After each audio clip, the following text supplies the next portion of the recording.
Saya ulangi, Grace Murray Hopper berkata, ya, Anda mengatur sesuatu, Anda memimpin orang. Ya. Grace Murray Hopper ini adalah Laksamana Angkatan Laut Amerika, ya, purnawirawan. Dia berkata kalau kamu itu ngatur, ya kamu itu mimpin orang. Ya. Nah, padahal, seru, manusia itu tidak suka untuk diatur-atur, ya. Apalagi diorganisir. Manusia juga tidak suka ditiru, diikuti atau ditata dengan baik. Ya. Nah, makanya kalau di kantor tadi sudah dikatakan, kalau di kantor kita bisa ngatur orang semaunya gitu ya. Kalau kamu tidak cocok ya kamu seminggir aja, tidak usah di tempat ini. Singkat cerita, kamu cari kerjaan tempat lain aja. Kalau kamu tidak cocok dengan sistem di sini, ya kamu keluar. Tapi kalau kita sebagai pemimpin doa ini kan kita tidak bisa begitu. Kita tidak bisa berkata kepada jemaat, kamu tidak cocok sama aku, supaya cari pendeta lain. Ini kan omongan yang konyol. Gitu. Tapi pada faktanya memang manusia tidak suka diatur, diorganisir, dan sebagainya. Ya, apalagi pendeta ya, pendeta itu paling susah untuk diatur biasanya. Ya. Nah, manusia ya itu kenapa kok begitu? Kenapa manusia tidak bisa diatur? Karena manusia itu dinamis, ya.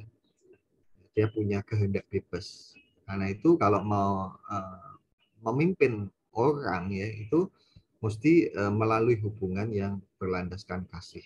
Ya, ini catatan dari apa namanya John Maxwell. Ya. Jadi kalau kita mau suruh orang ya mengikuti kita ya kita mesti membuat hubungan yang baik dengan mereka ya. Logikanya kan begitu ya. Kalau di kantor kita bisa mengesampingkan hal-hal begitu ya. Pokoknya aku enggak suka sama aku, enggak cocok di sini, minggir. Tapi kan kita sebagai hamba Tuhan tidak bisa begitu. Bahkan orang yang susah diatur sekalipun tetap harus kita pelihara ya. Bagaimana caranya supaya orang itu dapat kita pengaruhi, dapat diubahkan oleh Tuhan dan dia dapat menjadi pribadi yang seperti Tuhan kehendaki. Itu kan misinya kita di situ. Berikutnya, Bapak Ibu, Bapak-bapak, seorang pria harus berjiwa besar. Atau ini contohnya, maksudnya seorang laki-laki, a man. Seorang laki-laki harus berjiwa besar untuk mengakui kesalahannya. Dia mesti cukup cerdik untuk memetik hikmah dari kesalahan yang telah dilakukannya dan cukup kuat untuk memperbaiki kesalahannya. Ya. Salah satu syarat yang paling jarang dibicarakan untuk menjadi seorang pemimpin adalah rasa aman yang kuat di dalam dirinya. Tanpa rasa aman, maka pemimpin akan merusak dirinya sendiri dan organisasinya. Artinya, untuk dapat mengakui kesalahan, orang itu mesti punya rasa aman, Bapak. Ya, ini kalau di dalam pelajaran psikologi ya, saya pernah belajar sedikit lah ya. Hambatan komunikasi itu karena tidak ada rasa aman. Jadi kalau saya tidak merasa aman untuk bicara dengan Pak Witono karena takut mungkin nanti kalau saya cerita sama dia nanti dia kemudian menghakimi saya atau merendahkan saya atau mungkin bahkan menceritakan kepada orang-orang lain, tentu saya tidak nyaman untuk bercerita kepada Pak Witono ya, sehingga kemudian ada masalah apa ya saya simpan aja. Nah, itu soal komunikasi, apalagi bicara soal mengakui kesalahan, tentu butuh rasa aman yang jauh lebih besar. Ya. Apabila pemimpin tidak mempunyai rasa aman, dia dapat menghadapi kesalahan dengan perspektif yang benar dan memiliki kesanggupan untuk mengakuinya dan memetik hikmahnya dan memperbaikinya. Jadi artinya begini, kalau kita mau menjadi pemimpin yang baik, ya, kita mesti punya rasa aman dulu. Sehingga dengan rasa aman itu kita dapat berkomunikasi dengan baik dan juga yang istimewa adalah kita dapat mengakui kesalahan kita. Nah, pemimpin yang baik itu harus berani mengakui kesalahan. Ya. Nah, ini cerita ya di dalam kehidupan saya selalu menjadi pribadi yang berani mengakui kesalahan karena belajar dari firman Tuhan ya. Waktu saya baca tentang Adam, Hawa, ya, bagaimana ketika mereka kesalahannya itu diketahui kan mereka selalu cenderung untuk melempar kesalahan kepada pihak lain. Ya, dari belajar Alkitab itu kemudian saya belajar bahwa yang paling pokok dalam kehidupan kita itu harus berani ngaku salah. Jangan sudah salah tidak mau ngaku, bahkan menyalahkan orang lain, bahkan lebih galak daripada orang yang menunjukkan kesalahan kita. Ya. Nah, di dalam rumah tangga saya sendiri menerapkan hal ini. Saya tidak canggung atau tidak sungkan untuk mengakui kesalahan saya kepada anak. Ya, kalau saya salah ya saya bilang, tapi minta maaf. Begitu pula kepada jemaat. Ya. Bahkan pada satu kondisi tertentu, meskipun saya ini tidak salah, ya, saya tidak salah ini, tetapi dipandang salah dan saya dituntut untuk minta maaf, maka saya akan melakukan, oke, kalau memang saya dipandang salah, saya minta maaf. Untuk apa? Untuk memenangkan perdamaian.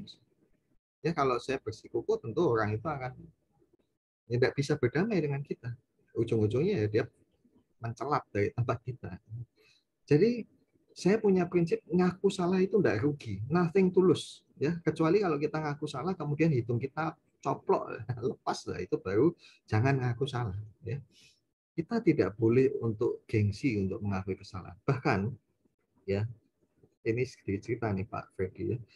Kalau saya dulu berkhotbah, ya, dulu kan wacananya kan sedikit ya, apalagi dulu kan apa namanya, sekolahnya kan cuma D2, jadi awal-awal khotbah itu kalau kemudian pada waktu-waktu tertentu saya mengkhotbahkan perikop atau ayat yang sama dan saya teringat kepada apa yang saya sampaikan dulu, saya jadi ketawa gitu. Dan bukan hanya ketawa, ya, ya, karena saya belajar tentu saya menjadi ngerti, oh dulu keliru. Nah, ketika saya keliru itu saya kemudian membuat pengakuan di hadapan jemaat. Nah, pada kesempatan ini saya minta maaf Bapak-bapak, dulu saya pernah menyampaikan seperti ini, itu salah. Jadi kita mesti punya keberanian untuk melakukan itu, ya. Dan apa yang kita lakukan itu merupakan edukasi juga. Edukasinya bukan pada subjek yang kita bicarakan, tetapi edukasinya juga bagaimana kita mengajar kepada jemaat untuk berani mengakui kesalahan-kesalahan. Ya kan penting ya. Tuhan kan yang paling Tuhan benci itu orang yang tidak mau ngaku salah. Contohnya Saul. Kenapa Saul itu dilepas sama Tuhan? Wes putus kamu. Sudah sampai di situ. Karena apa? Karena dia pelintat-pelintut. Beda dengan Daud.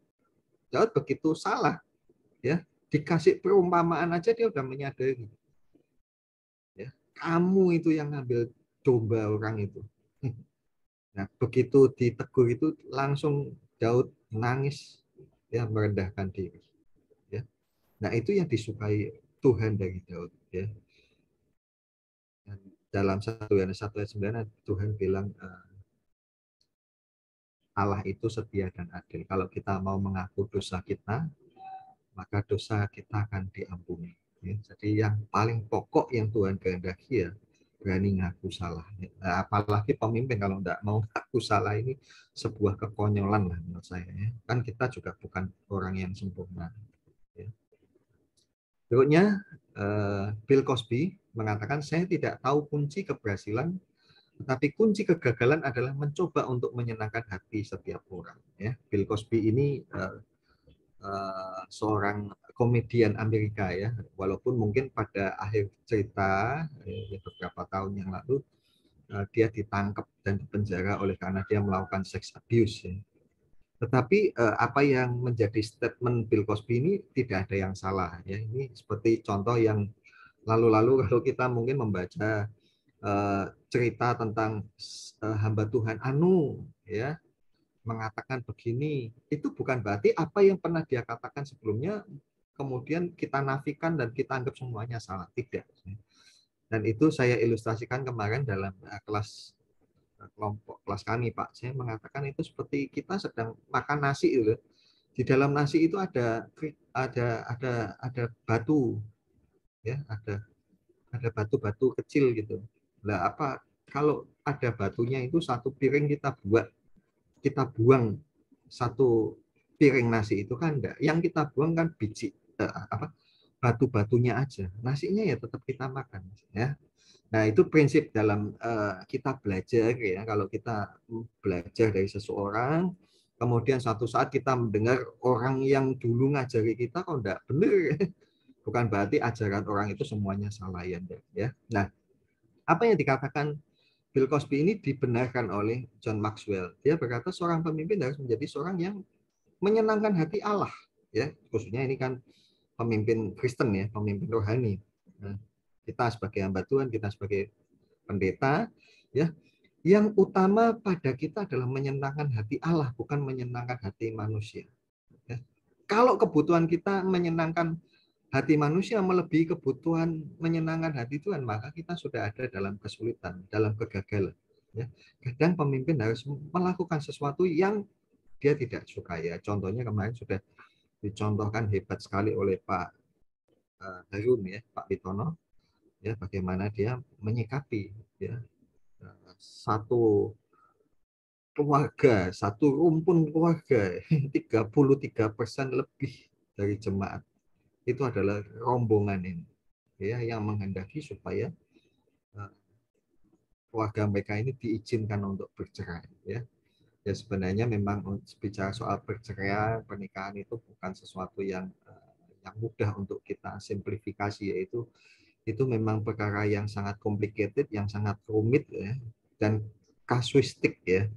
Mungkin yang dilakukan Pak Harun Witono itu benar ya, pada kasus itu, tetapi mungkin pada kasus orang lain ya, kasus yang sama, hal itu mungkin juga belum dalam tanda kutip ya, belum tentu bisa diterima kebenarannya ya.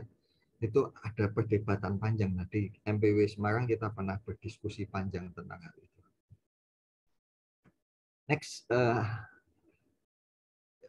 Charles Tremendous Jones berkata, Anda akan tetap sama hari ini atau 5 tahun yang akan datang, kecuali dalam 2 hal, yaitu tentang orang-orang yang bergaul dengan Anda dan buku-buku yang Anda baca. Nah, perkataan Charles Tremendous Jones ini dibaca oleh John Maxwell, dan dia berkata ya, kalau kita ingin menjadi besar, maka kita harus bertekad untuk membuka diri kita dan membuka diri kita terhadap buku-buku yang baik dan orang-orang yang telah berhasil ya. Dan masukan dari mereka akan mempengaruhi pertumbuhan diri kita daripada yang lain. Pilihlah kedua-duanya dengan bijaksana. Maaf, ini kalimatnya kok sepertinya agak sedikit acak-acakan ya. Tapi intinya begini. Kalau kita mau jadi besar ya kita mesti, pendeknya kita mesti banyak belajar ya. Entahkah belajar secara langsung dari orang-orang yang berhasil maupun lewat membaca buku ya. Memang ini satu hal yang mutlak ya sebagai pemimpin, apalagi kemarin kita disebut sampaikan kata pandita itu dari bahasa Sanskrit ya, itu artinya adalah cendekia, orang yang harus tahu banyak, artinya ya orang harus belajar banyak. Saya bukan menonjolkan diri Pak Freddy, saya dulu modalnya ya cuma D2, tetapi saya punya sedikit kelebihan yang Tuhan kasih, yaitu saya punya kesempatan untuk belajar bahasa Inggris ya. Saya memang suka bahasa Inggris, saya juga kemudian sempat mengambil kuliah bahasa Inggris walaupun tidak selesai, karena ketika saya kuliah itu anak saya yang kedua lahir, saya tidak enak sama istri saya, tak tinggali terus, padahal anak yang satu masih kecil, ada kedua lahir, tentu kemudian membuat saya memutuskan tidak usah kuliah lagi ya. Begitu pula kenapa saya juga baru kali ini mengikuti kuliah di STT Salom ya, karena pertimbangannya banyak itu ya. Kebutuhan biaya sangat banyak, anak 4 ya. Kadang-kadang bayar kuliah pun juga masih pakai sistem cicil ini ya. Maka tetapi saya tidak berhenti belajar ya. Dengan kemampuan belajar bahasa dengan kemampuan bahasa Inggris itu saya belajar banyak ya. Apalagi dengan zaman teknologi ini ya. Beberapa tahun yang lalu saya mengalami merasakan satu keberuntungan lah ya, ada program Sabda ya, di mana di dalam program Sabda itu ada banyak versi Alkitab, ada banyak komentari, ada banyak eh, apa buku-buku latar belakang yang memberikan kita wacana yang luas ketika kita mau menafsirkan segala sesuatu kan tidak bisa serampangan langsung comot satu ayat. Tapi kita mesti melihat konteks kalimatnya, konteks budayanya, konteks waktunya, dan sebagainya, dan sebagainya, dan sebagainya. Nah, itu membuat saya terus belajar dan banyak hal ya, apalagi sekarang ini ya, banyaklah dengan misalnya kita bisa mendapat keuntungan yang sangat luas ya. Cuman bedanya saya tidak punya degree. Ya, begitu ya. Kadang-kadang teman-teman adik-adik tingkat dan sebagainya kalau ketemu ya mereka juga dorong Kak Sandy kapan? Ayo anu. Wah ya nantilah. Tapi pada sisi lain ya mereka juga respect kepada saya. Tapi biarpun Kak Sandy tidak kuliah tapi wawasannya banyak. Mereka mengakui itu ya. Berikutnya, pertanyaan siapa yang harus menjadi bos? Pertanyaan itu sama dengan pertanyaan siapa yang harus bersuara tenor dalam kuartet. Jawabannya tentu saja adalah orang yang memiliki suara tenor. Itu pendapat Henry Ford. Pemikiran Henry Ford ini disetujui oleh John Maxwell ya. Dia berkata, pemikiran Henry Ford yang sederhana ini mematahkan selubung merah yang ada dalam kelompok politik dunia dengan cara menyatakan bahwa kepemimpinan bukan masalah jabatan atau kedudukan tetapi soal kemampuan. Pertanyaan yang tepat adalah siapa yang dapat menyelesaikan pekerjaan itu? Ya, siapa yang cocok menjabat? Ya, yang bisa menyelesaikan pekerjaan itu. Ya, nah cuman memang tadi Pak Freddy sudah mengatakan memang sekarang kita ini di Indonesia ya khususnya di Indonesia kita ngomong di Indonesia aja ya. Di Indonesia itu yang namanya degree, yang namanya ijazah itu masih punya pengaruh yang sangat besar. Ya, itu fakta dan realita. Ya, entahkah di dunia sekuler maupun juga di dalam dunia rohani ya. Ya. Eh, di dalam dunia sekuler kan banyak ada orang-orang misalnya jemaat juga berkata kepada saya, wah sekarang ini repot Pak. Ya, bos itu kadang-kadang nggak lihat orang lama yang sudah punya pengalamannya, dia lihat orang baru, ya sarjana. Ya, sarjana begitu masuk aja sudah dapat privilege, ya gajinya lebih gede, dapat kepercayaan. Tapi pada perjalanan waktu terbukti bahwa mereka tidak bisa bekerja. Nah, akhirnya ya si bos kemudian dalam tanda kutip menyadari dan bertobat. Ya, nah ini beda dengan di luar negeri. Kalau di luar negeri itu ya dilihat bukan degree-nya, bukan ijazahnya, tapi adalah kompetensinya. Ya. Nah di dalam dunia apa kekristenan atau dalam dunia kita ini, dunia gereja, dunia sekolah kitab itu ya juga yang begitu-begitu masih masih apa ya, masih laku gitu ya. Apa namanya? Orang masih memandang lah gelar itu tadi. Padahal belum tentu orang yang punya gelar itu betul-betul punya kompetensi.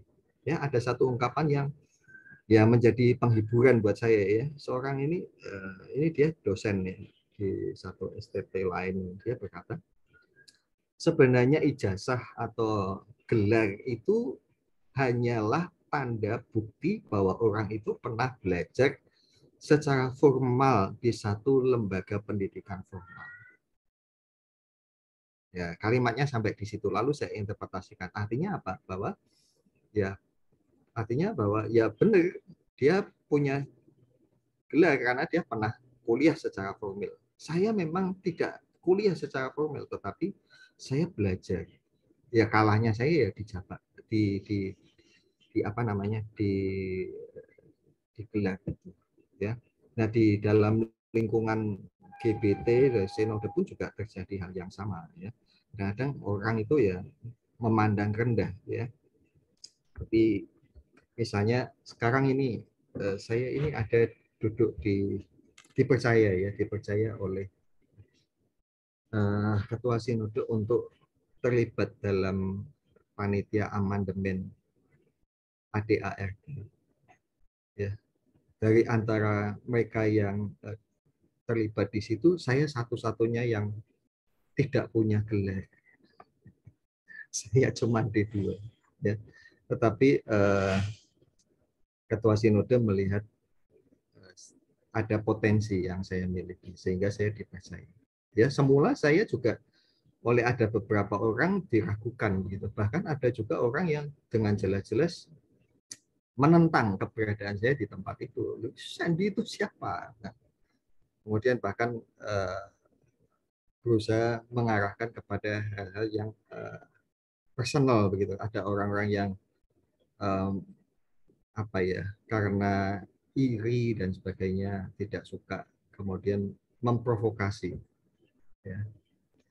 Dan untuk supaya saya jangan ada di tempat itu. Tetapi pandangan objektif dari Ketua Sinode membuat saya ada di tempat itu. Ya. Dan kepercayaan itu tentu saya jalankan sebaik-baiknya. Ya, karena beliau tahu saya orang yang suka mikir. Jadi mikirnya itu bukan mendadak mau rapat, tetapi ada banyak hal yang saya pikirkan dan ide-ide yang saya sampaikan. Ya, termasuk salah satunya nanti GBT punya marketplace, Pak Freddy. Nah, tadi Pak Freddy ngomong Bapak bergerak di bidang marketplace, tadi saya sempat kaget ya. Karena marketplace ini pernah saya usulkan ya, istimewa ketika terjadi pandemi, supaya ada apa namanya saling tolong antar jemaat satu dengan jemaat yang lain ya, antara gereja satu dengan gereja yang lain. Kalau misalnya satu gereja jemaatnya menghasilkan satu produk ya, produknya saya inginkan kalau bisa jemaat gereja lain yang mungkin membutuhkan dan cukup kaya atau cukup berpunya untuk bisa membeli produk-produk itu ya. Akhirnya cerita ide itu diterima dan kemudian diwujudkan dengan pembentukan koperasi yang nanti menjadi menjadi motor penggerak daripada salah satu bidang, yaitu marketplace. Jadi nanti GBT punya seperti Tokopedia gitu, punyanya GBT. Luar biasa. Ya, kemudian tidak ada perkara besar yang diraih tanpa antusiasme. Ralph Waldo Emerson mengatakan hal ini. Ya. Sikap antusias menempatkan seorang pemimpin di atas teman-teman yang lain. Ya, membuka pikirannya pada kreativitas dan memberikan motivasi kepada orang-orang yang dipimpinnya. Antusiasme diambil dari kata en dan kata theos, yang artinya Allah ada di dalam. Apabila kita memiliki Allah yang hidup di dalam kita, maka kita harus bersikap antusias. Saya kira ini kalimat yang sangat mudah dan lugas untuk kita terima ya. Kalau memang Allah ada di dalam kita ya, mestinya kita antusias. Dan tidak mungkin kalau kita tidak antusias terjadi perkara yang besar. Ya, saya kira itu. Oh, masih ada ya. Ini. Oh ya, ini yang terakhir. Eksekutif yang baik adalah ia yang memiliki kepekaan yang cukup untuk memilih orang-orang yang terbaik untuk melakukan apa yang ingin ia lakukan, dan pengendalian diri yang cukup untuk tidak campur tangan ketika mereka sedang melakukannya. Ini diungkapkan oleh Theodore Roosevelt, mantan Presiden Amerika ya. Kok Roosevelt Presiden Amerika, Perdana Menteri Inggris, sorry. John Magdalene mengutip perkataan Roosevelt ini dan dia berkata, tempatkan seorang pemimpin pada posisi yang sesuai dengan kemampuannya, maka ia akan nampak dalam prestasi kerjanya. Dengan demikian, pemimpin akan membuat mereka mencapai tujuan-tujuan yang telah ditetapkan dengan cara yang mereka sukai. Jangan pusingkan bagaimana mereka mencapai tujuan tersebut, asalkan mereka dapat meraihnya. Nah, ini bicara tentang pendelegasian tugas.